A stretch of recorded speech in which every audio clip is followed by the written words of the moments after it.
오늘 하나님 주시는 말씀 사무엘상 16장 6절에서 13절까지 말씀입니다. 사무엘상 16장 6절에서 13절 말씀 한 절씩 교독하겠습니다.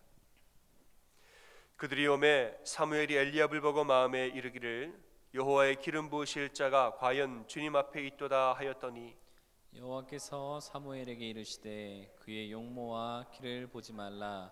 내가 이미 그를 버렸노라. 내가 보는 것은 사람과 같지 아니하니 사람은 외모를 보거니와 나 여호와는 중심을 보느니라 하시더라. 이새가 아비나답을 불러 사무엘 앞을 지나가게 하매 사무엘이 이르되 이도 여호와께서 택하지 아니하셨느니라 하니 이새가 사무엘을 지나게 하매 사무엘이 이르되 이도 여호와께서 택하지 아니하셨느니라 하니라.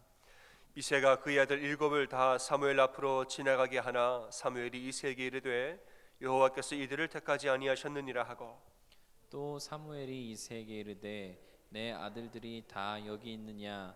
이새가 이르되 아직 막내가 남았는데 그는 양을 지키나이다.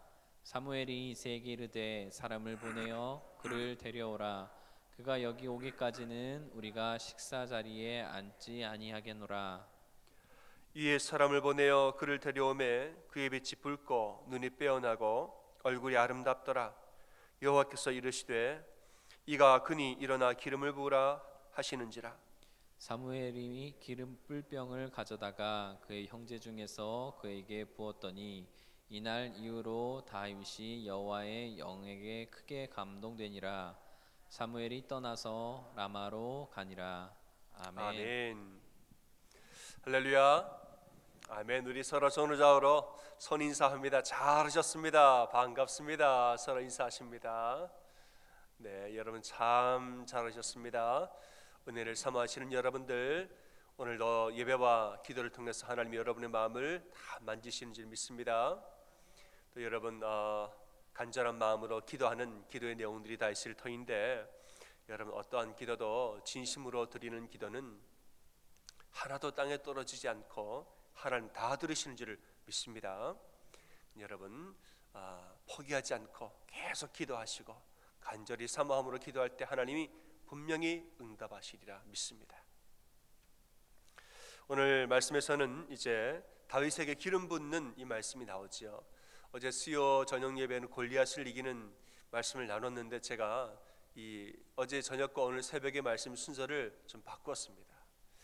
오늘 말씀을 보면서 하나님 우리에게 어떤 은혜를 주시는가, 이 새벽에 맞는 귀한 말씀이다 생각이 제가 좀 들었습니다. 이제 사무엘에게 말씀하지요. 베들레헴으로 가서 이새의 집으로 가라 이렇게 명령하십니다. 근데 이제 사무엘이 그냥 베들레헴에 가면 사무엘은 워낙 중요한 분이기 때문에 그의 동선이 어디를 갔다 하더라 이게 보고가 다 되고 또 사무엘에게 다 들어가게 되지요. 오해를 사기 싫어서 하나님 지혜를 주시는데 제사를 드리러 방문한 김에 이새의 집에서 식사하도록 그렇게 해라. 나는 제사를 드리러 왔다. 이제 소를 끌고 가서 제사를 거기서 드립니다. 그리고 이새의 집에서 식사를 하는데 이새의 아들들이 나와서 인사를 이렇게 하게 합니다. 보니까 첫째 엘리압이 왔습니다. 용모가 아주 좋고 키가 준수해서, 말하자면 용모와 키가 준수해서 사무엘 마음에 쏙 들었습니다. 야, 잘생겼다. 야, 저 등치 봐라. 아주 듬직하다. 마음에 쏙 들었습니다. 그런데 하나님 뭐라고 말씀하십니까? 그의 용모와 키를 보지 말라. 내가 이미 그를 버렸노라 이렇게 말했어요. 그러니까 사무엘 마음에는 엘리압을 보자마자 여호와의 기름 부으실 자가 과연 이 앞에 있도다 했는데 하나님은 용모와 키를 보지 말라. 내가 이미 그를 버렸느니라. 여러분 엘리압을 택하신 적도 없는데 버렸다, 이 표현이 좀 그렇죠. 이제 그 다음에 둘째 셋째 보는데 그들을 택하지 아니하셨느니라, 다 택하지 않았다 그랬는데 엘리압을 보고서는 그를 버렸느니라 이런 표현을 씁니다. 왜냐하면 엘리압은 사울을 상징하는 인물이기 때문에 그런 거예요. 여기서 말하는 엘리압은 사울을 상징합니다. 사울이 이 9장 2절에 보면 그렇게 말하죠. 이스라엘 자손 중에 그보다 더 준수한 자가 없고 키는 모든 백성보다 어깨 위만큼 더 컸더라. 준수하고 용모와 신장이 대단했단 말이에요. 그러니까 사울을 그대로 갖다 놓은 게 엘리압이에요. 그러니까 다른 이 둘째, 셋째 아들은 택하지 않았노라 했지만은 엘리압이었을 때는 이미 내가 그를 버렸노라. 용모와 신장을 보지 말라. 이미 내가 그를 버렸느니라. 사울을 상징하는 말이란 말이죠. 그러니까 누가 봐도 반할 것 같은 꼭 사울같이 그랬다는 말인데 하나님은 이미 그를 버렸습니다. 그리고 중요한 말씀을 하지요. 내가 보는 것은 사람과 같이 아니하니 사람은 외모를 보거니와 나 여호와는 무엇을 보십니까? 중심을 보시느니라. 사람들은 외모를 보거니와 나 여호와는 중심을 보느니라. 그리고 이제 마지막에 그 집의 막내를 보았는데 다윗이죠. 이 막내를 보자마자 이가 크니 일어나 기름을 부으라 말씀하셨다는 거예요. 당시에 다윗의 나이가 10대의 중반 정도의 나이로 약 15세 정도의 나이로 학자들은 계산하고 있습니다. 다윗은 뭐하는 소년이냐? 양치는 소년이었습니다. 가나안 땅에서 양치는 일, 어떤 일이냐? 사람들이 피하는 천직입니다. 이미 농경사회로 접어들었고 농사 짓는 게 최첨단 일이에요. 이 농사 짓는 일에는 온갖 기술이 다 동원되는 이 강우량, 기상, 또 농법, 또 여러 가지 기술과 힘과 지혜와 부지런함과 모든 것이 다 조화되어 있는 그 당시로서는 농사 짓는 것은 첨단직이고 양치는 것은 천직이고 한직이에요. 사울은 외모가 출중하고 농사 기술을 잘 아는 재원이었다. 아주 그 당시에는 재원이었다 이 말이에요. 반면에 다윗은 그저 양을 치는 평범한 소년이었던 것이지요. 하지만은 겉모습은 비록 좀 이렇게 앳돼 보이고 좀 허름해 보여도 다윗은 중심이 바로 선 아이, 말하자면 심지가 아주 굳은 아이였습니다. 이 내면은 아주 강하고 아주 아름답고 아주 부드러운 아이였다 이 말이에요. 말씀을 가만히 전후 좌우를 계산을 해보면 그 시절에 벌써 양을 치는 이 시절에 벌써 사자와 곰이 와서 새끼를 물어가면은 이 가져가 따라가서 사자와 곰을 치고 새끼를 구해왔다 이렇게 말했어요. 벌써 그 나이에. 그러니까는 당차고 강한 아이죠. 한편으로는 또 이 어린 새끼를 보호하고 싶어하는 아주 그런 따뜻한 마음의 소년이었다는 거예요. 이 당시에 벌써 이 다윗은 물맷돌을 아주 잘 다루는 아이였습니다. 그러니까 물맷돌을 기가 막히게 잘 던지면서도 동시에 수금을 또 잘 타는. 여러분 이 수금을 잘 타는 데에는 머리도 악기를 잘하는 사람 머리도 좋아요. 그리고 정서에 풍성한 정서도 있는 것이죠. 그러니까 강인함과 따뜻함을 동시에 가진 그런 소년이었다는 거예요. 무엇보다도 하나님을 향한 믿음이 아주 진실하고 바로선 그런 소년이었습니다. 하나님 살아계신 것, 하나님 인도하시는 것, 나에게 능력 주시는 하나님 역사에 대해서 이것을 진실로 믿는 믿음이 굳건한 이런 소년이었단 말이죠. 사도행전 13장 22절을 보면 다윗을 하나님 마음에 합한 사람이라 이렇게 말하고 있습니다. 이렇게 다윗은 어려서부터 이 중심이 바로 선 아이였고 하나님은 그 중심을 보셨습니다. 그런데 여러분, 하나님은 중심을 보기만 하는 분일까요? 다윗은 참 중심이 좋은 아이인데 하나님이 다윗의 중심을 보기만 했을까요? 그 중심을 엄청나게 훈련시키기도 하셨다는 거예요. 이 얘기를 우리가 알아야 돼요. 다윗이 중심이 좋으니까 그 좋은 중심을 그대로 그냥 왕이 되었는가? 아니에요.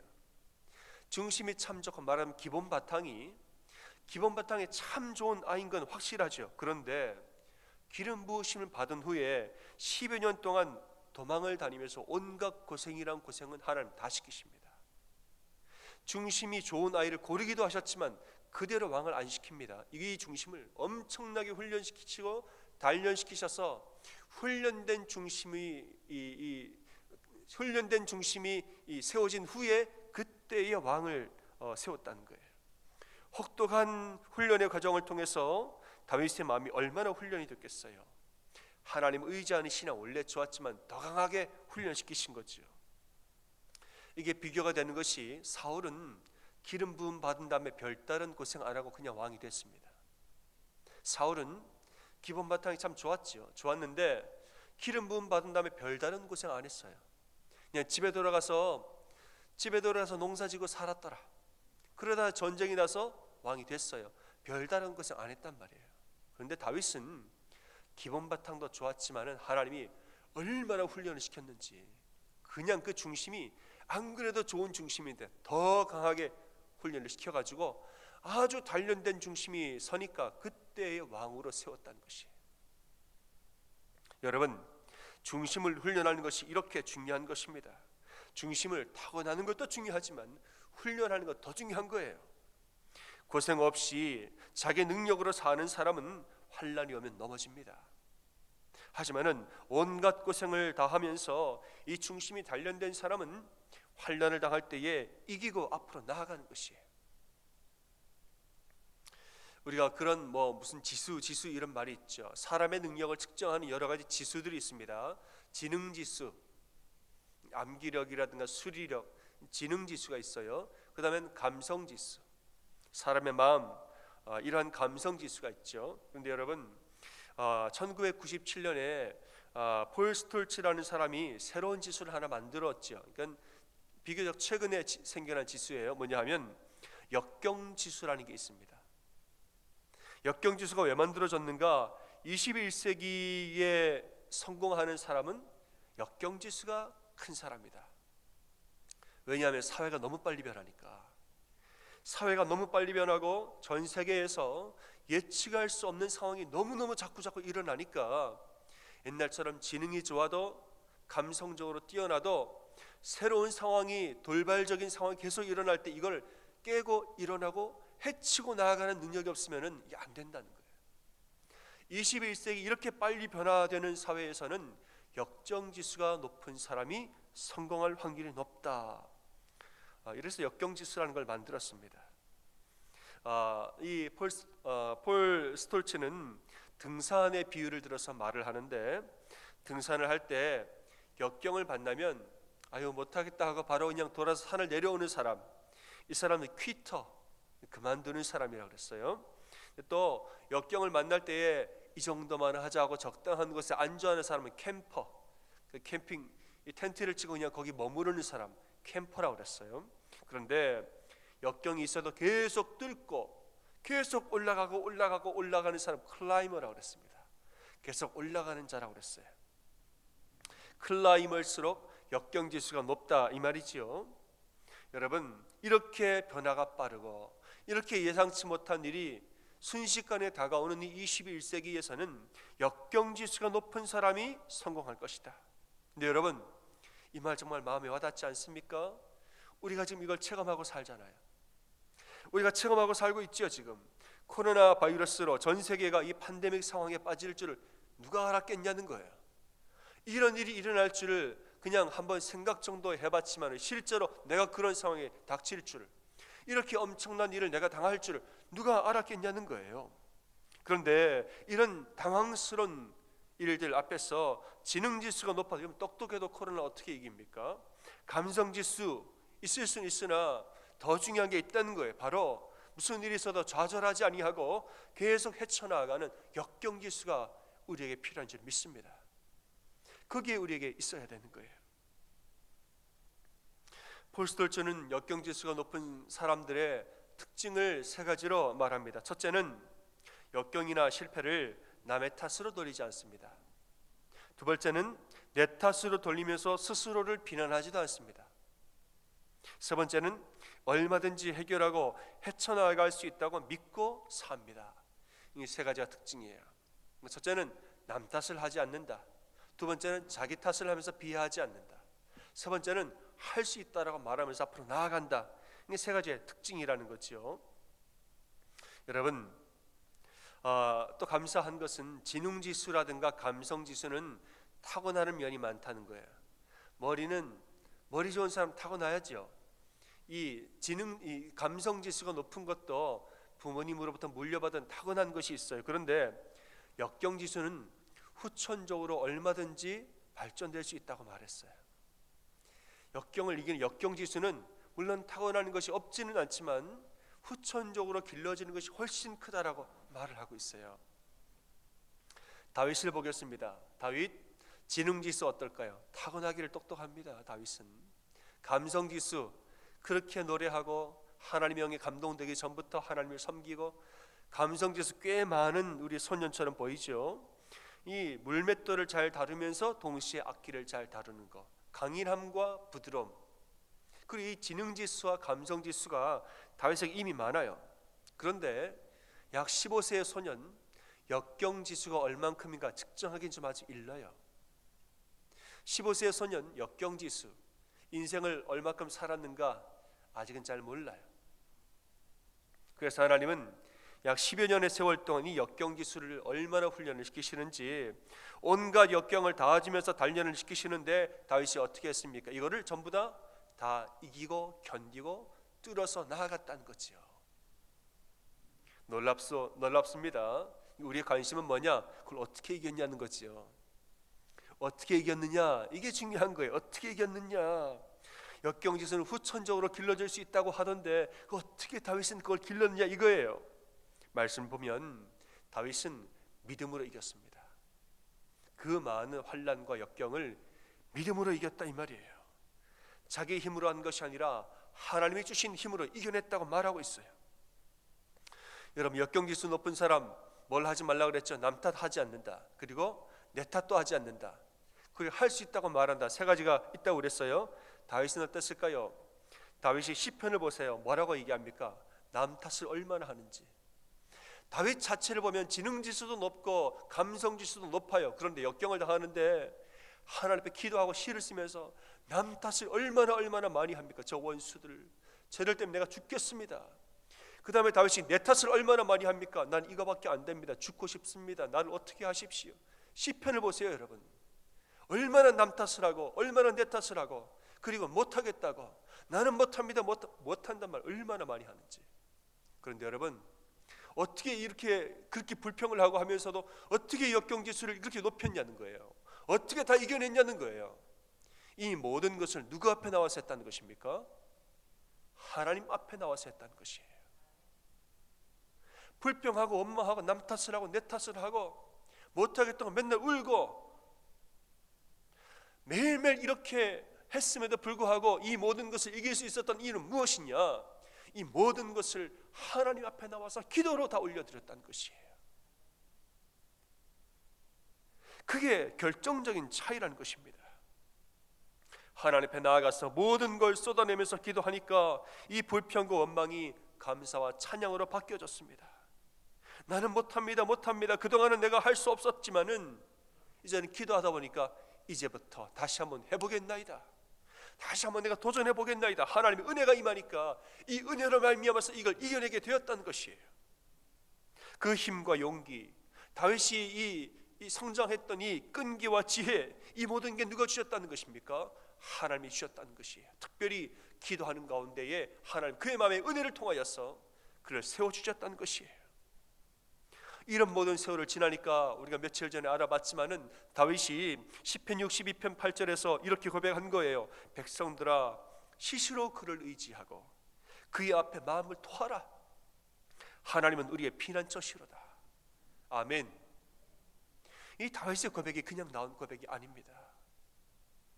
백성들아, 정말 내 간절한 이 간증인데 시시로 그를 의지하고 그의 앞에 마음을 토하라 그랬어요. 다 토하라. 그걸 혼자 끌어안고 있지 말고 다 토해내서 기도로 하나님께 올려드리라는 것이에요. 하나님 우리의 피난처시로다. 사랑하는 여러분, 믿음으로 역경을 이기시길 바랍니다. 믿음으로 역경을 이겨내시길 바랍니다. 하나님이 우리를 다 알고 계세요. 우리의 마음을 하나님이 모르실 리가 없는 거예요. 우리의 마음 상태, 우리의 모든 기도 제목들을 하나님 모르실 리가 없는 것이지요. 알기만 합니까? 나와 함께 아파하고 슬퍼합니다. 하나님 아파하고 슬퍼만 합니까? 이 우리를 강하게 하사 이 모든 것을 또 이기도록 인도해 주시는 줄도 믿습니다. 여러분, 저는 우리 팬데믹 시기에 특별 새벽 기도로 나아가는 이 시간이 얼마나 행복하고 감사한지 몰라요. 세계적인 위기가 닥치는데 나같이 연약한 사람이 뭘 할 수 있을까 이런 마음이 들다가도 하나님 앞에 가서 수시로 그를 의지하고 마음을 토하고 기도하다 보니까 하나님이 할 수 있거든 무슨 말이냐, 믿는 자에게 능치 못할 일이 없느니라 말씀하실 그 말씀을 듣게 되는 것이지요. 아멘. 할 수 있거든 무슨 말이냐, 믿는 자에게 능치 못할 일이 없느니라. 하나님 그 말씀을 하시는 게 마음에 와닿으면서 마음으로 아멘 아멘 하면서 기도하게 되는 것입니다. 사랑하는 여러분, 여러분 깨어 기도하심으로 하나님의 주시는 능력과 힘을 덧입어서 모든 역경을 다 이기고 승리하는 여러분 다 되시기를 주님의 이름으로 축원합니다. 아멘. 여러분 마음에 설 얹고 스스로에게 이렇게 고백하겠습니다. 우리 주님의 말씀을 여러분 스스로가 대언해 보도록 하겠습니다. 할 수 있거든 무슨 말이냐, 믿는 자에게는 능치 못할 일이 없느니라. 시작. 할 수 있거든이 무슨 말이냐, 믿는 자에게는 능치 못할 일이 없느니라. 아멘. 찬양하겠습니다.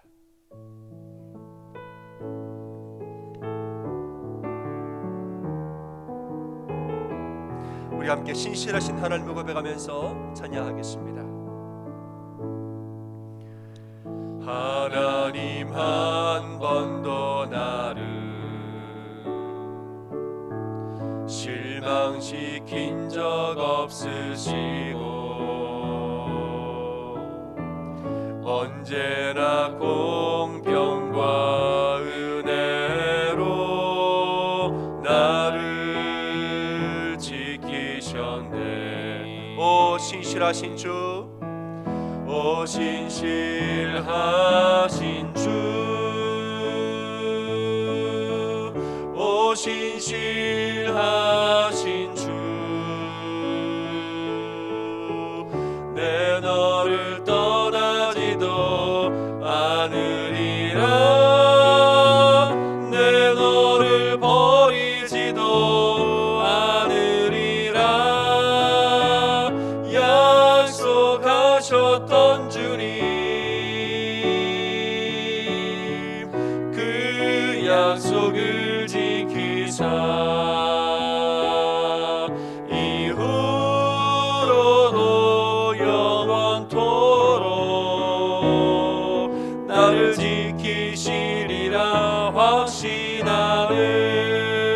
지나온 모든 세월, 지나온 모든 세월들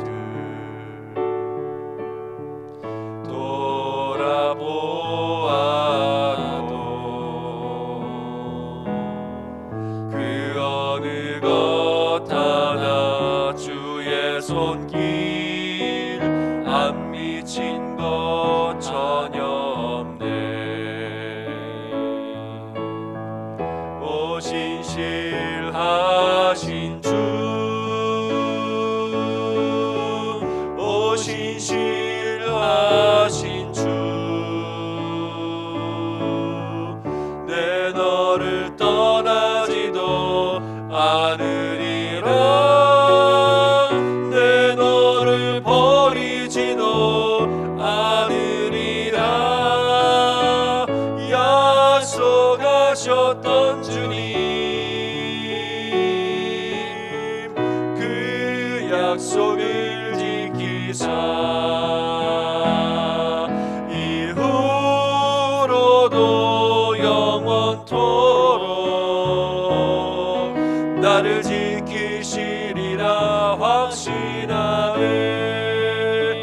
아멘. 함께 기도하겠습니다. 하나님, 내가 이 팬데믹의 시간을 지나면서 모든 불확실한 삶을 우리가 살고 있지만은 내가 하나님을 의지하고 하나님 앞에 기도함으로 말미암아 내 심령을 강하게 인도하여 주시옵소서. 나를 강하게 도와주시고 이 모든 환난과 어려움을 믿음으로 이기며 나아가게 나를 도와 주시옵소서.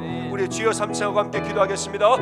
주여 주여 주여. 아버지 하나님 기도합니다. 하나님, 이 세상이 빠르게 변하고 수많은 예측 불가능한 상황이 내 앞에 놓여질지라도 우리는 하나님 의지하고 우리 하나님 강건하게 붙들 말미암아 믿음으로 나아가는 자들에게 인도하여 주시옵소서. 아버지 하나님, 앞으로도 뒤로도 넘어지지 아니하고 좌로도 우로도 흔들리지 아니하고 온전히 믿음을 의지하고 기도함으로 말미암아 우리 하나님 바라보고 이 앞으로 전진하며 나아가도록 나를 세워주시고 나를 인도하여 주시옵소서. 나를 넘어지게 만들고 나를 나약하게 만드는 모든 사단의 기계와 여긴 예수님의 명으로 여기 성김을 놓고 떠나갈지어다. 선포함으로 나가게 인도하여 주시옵소서. 아버지 하나님, 기도하는 모든 심령들, 기도하는 영은 넘어지는 법이 없는 것입니다. 아버지 앞에 나아가는 심령은 쓰러지는 법이 없는 것입니다. 우리가 넘어져 아주 엎드러지는 법이 없다고 말씀하시는 것처럼 우리 하나님 의지하고 믿음으로 나아갈 때에 넘어지지 아니하고 엎드러지지 아니하며 나아가는 심령들에게 역사하여 주시옵소서. 어떤 환난과 어떤 어려움이 나를 넘어지게 할지라도 믿음으로 나아갈 승리하게 도와주셨고 매 순간과 매 시간마다 시시로 우리 하나님 의지하고 모든 것을 하나님 앞에 마음을 도하여서 내어놓고 기도를 올려드리는 심령들에게 도와주시고 하나님 인도하여 주시옵소서. 그 각자의 모든 심령들마다 심령을 강하게 도와주신 하나님의 복부수 같은 은혜가 우리의 삶에 부어지게 심령을 강하게 인도하여 주시옵소서. 오늘 우리 하나님의 주시는 은혜를 삼아보러 왔습니다. 아버지 하나님, 그냥 왔다 그냥 돌아가지 아니하게 도와주셨고 우리의 심령을 강건하게 도와주셨고 우리의 넘어진 심령을 세워주시는 그 강인한 은혜 가운데 나아가게 도와주셨고 내 심령 깊은 것까지 만져주시는 성령의 강하신 은혜와 만져주시는 부드러운 품어주신 역사를 우리 모든 심령 가운데 하나님 경험하고 체험받게 인도하여 주시고 도와주시옵소서.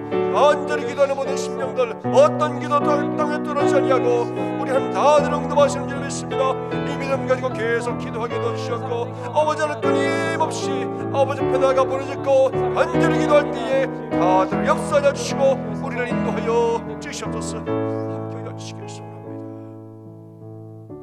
아버지 하나님, 이 시간 기도합니다.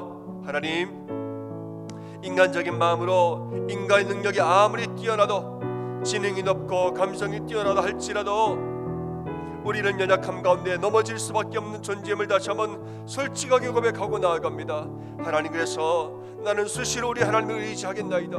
나는 순간순간 쉬지 않고 아버지 앞에 기도하며 살겠나이다. 내 흔들리는 심령을 강하게 세워주시사 담대하게 나를 세워주시옵소서. 우리 하나님을 의지함으로 말미암아 그 어떤 마음과 걱정이 들지라도 하나님 앞에 다 토하고 꺼내어 놓아서 기도로 올려드리고 살겠습니다. 이렇게 고백하고 기도하는 모든 심령들, 좌로도 우로도 치우치지 아니하고 강건하고 힘있는 삶으로 살게 인도하여 주시옵소서. 오늘 우리의 모든 기도의 제목을 가지고 하나님 앞에 나와봤습니다. 우리의 가정을 위하여서 기도하고 남편과 아내를 위해서 기도하고 나의 하는 심령을 위하여서 하나님께 기도하며 우리의 자녀의 문제와 부모님의 문제를 위해 하나님께 올려드립니다. 우리 사업의 문제와 직장의 문제, 현재의 문제와 미래의 문제를 하나님 앞에 다 구하고 낱낱이 올려드립니다. 하나님, 그 모든 기도 다 들으사 어떤 기도도 땅에 떨어지지 아니하고 우리는 다 들어 응답하여 주시옵소서. 믿는 마음으로 기도하게 하셨고 기도할 때는 우리 입술에 기도의 영을 보시사 진심으로 기도하도록 성령님 우리를 도와서 인도하여 주시옵소서. 오늘 시간을 은혜로 하나님 앞에 올려드리오니 우리 모두와 함께하여 주시옵소서. 예수님 이름으로 간절히 기도합니다.